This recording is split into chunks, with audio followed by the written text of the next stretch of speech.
What's up everyone? My name is Derek Charleboy and this is my first official vlog. A lot of you may know me from back in the day where I used to post my training journal on bodybuilding.com. Now I'm going to be doing a similar thing but a little differently. I'm going to have my actual training journal on my website, prbreaker.com, and then to accompany each weekly entry, I'm going to do a video covering various training, nutrition, or supplement topics.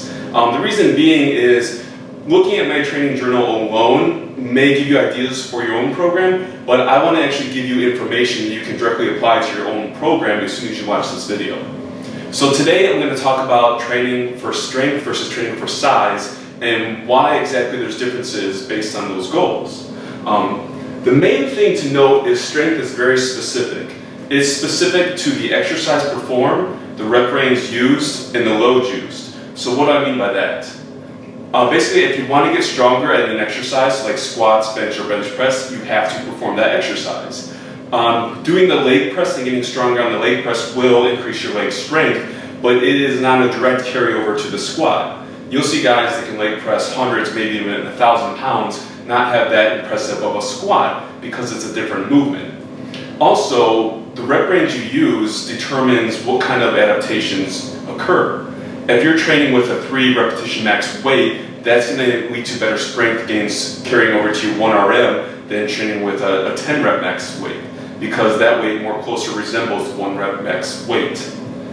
The load, same principle. If you're trying to increase your 1 rep max weight, you need to use weights that are heavy enough to challenge you. If you're training with a weight that you can do for 20 reps, that's really not going to carry over to increase your 1 repetition max strength.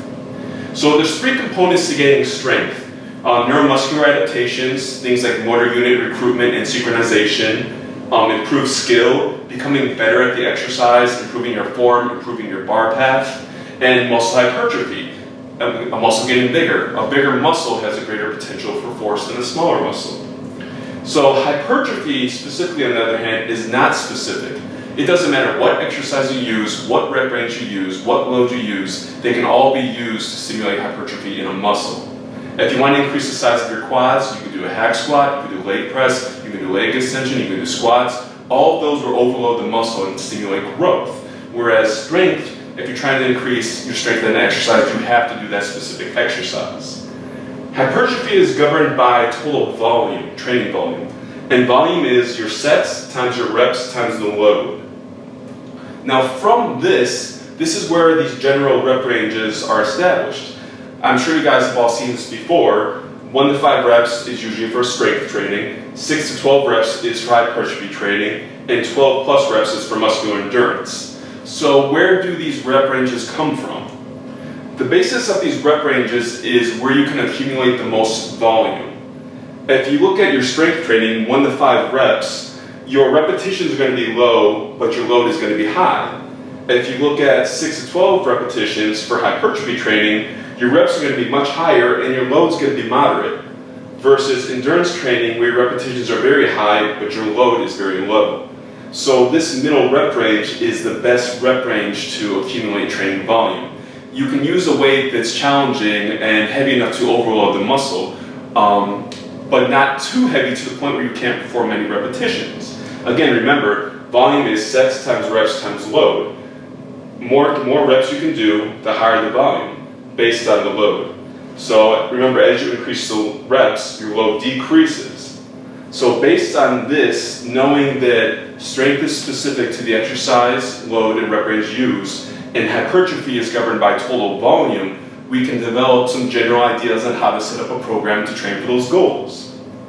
An example of a strength training program for a powerlifter trying to bring up their bench press could be something like bench press 3 to 5 sets of 1 to 5 reps, close grip bench press 3 to 5 sets of 3 to 5 reps, and flat dumbbell press 3 sets of 8 to 12 reps. Now the reason that we pick these exercises is close grip bench closer resembles bench press, so that's going to be a greater carryover to increasing your strength on that than something like a machine press. Flat dumbbell press, also a similar movement, but we're going to overload with volume. So we got more strength focus and a little volume added in. Now looking at a program specifically for muscle hypertrophy, trying to build up your chest, we're still going to include some heavier strength training with bench press 3 times 3 to 5 sets, but we're going to have more hypertrophy training. After that, we're going to do an incline dumbbell press of 3 to 5 sets of 6 to 12 reps, and maybe some dips of 3 to 5 sets of 6 to 12 reps. And then we're even going to throw in a higher rep cable crossover, 2 sets of 12 to 20 reps. Again, we're just trying to increase training volume. These exercises in heavy rep ranges are much more demanding than the higher rep ranges. Therefore, we're able to do a couple more exercises and more overall volume. If you were to add up the sets times reps times the load for each of these workouts, this workout, the hypertrophy workout, would have a much higher volume than the strength training workout. But this strength training workout is much more specific to increasing your strength on bench press. So the main things you're going to look at when designing your program versus strength versus size is the training volume and the load or intensity. If your main goal is increasing your strength on the 3 competition lifts in powerlifting, you need to do those lifts and you need to train them heavy.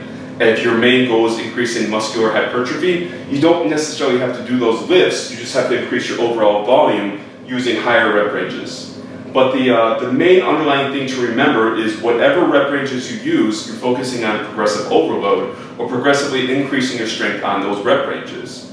Even if your goal is not strength at all and you're only training in the 6 to 12 rep range, your goal should be to increase your strength in the 6 to 12 rep range on whatever exercise you use. So hopefully this gives you a little bit of insight into the differences versus training for size or training for strength.